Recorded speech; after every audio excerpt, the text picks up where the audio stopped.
CBSE का class 10th का mathematics का एग्जाम 17 फरवरी को हुआ था और एग्जाम समाप्त होने के बाद कुछ सेंटर्स पर बच्चे रोते हुए बाहर आए और उन्होंने कहा कि पेपर बहुत ज़्यादा लंबा और टफ था और इससे सोशल मीडिया पर एक बहस छिड़ गई कि क्वेश्चन पेपर को जरूरत से ज़्यादा टफ बनाया गया था। लेकिन टीचर्स ने जब क्वेश्चन पेपर का विश्लेषण किया तो उन्होंने बताया कि एप्लीकेशन जो बेस्ड सवाल थे वो बहुत ज़्यादा थे, जिससे छात्र कंफ्यूज हो गए।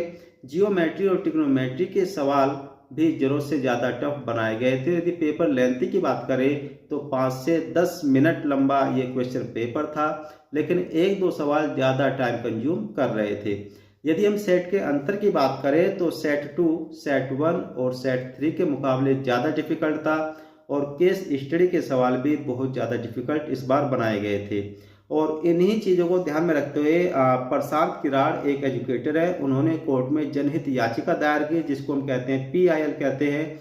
और उन्होंने शिकायत के आधार पर कुछ बिंदुओं को इसमें मेंशन किया है, जैसा कि अलग अलग सेट्स क्षेत्र के आधार पे क्वेश्चन पेपर की डिफिकल्टी को इक्वल नहीं रखा गया। कुछ क्षेत्र के क्वेश्चन पेपर आसान थे, कुछ बहुत ज़्यादा डिफिकल्ट बनाए गए थे।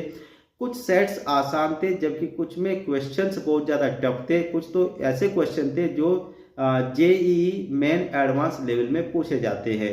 और यह मुद्दा खासकर क्लास 10 और क्लास 12 के फिजिक्स के क्वेश्चन पेपर पर उठा, जिसमें कहा गया कि क्वेश्चन पेपर को कुछ बहुत ज़्यादा डिफिकल्ट बनाया गया है। और अब उन्होंने कहा है कि टफ सेट्स वाले स्टूडेंट्स को ग्रेस मार्क्स दिए जाए और लेनिएंट चेकिंग हो, और साथ ही साथ CBSE से क्लैरिफिकेशन और यूनिफॉर्म डिफिकल्टी सुनिश्चित करने की मांग की गई है।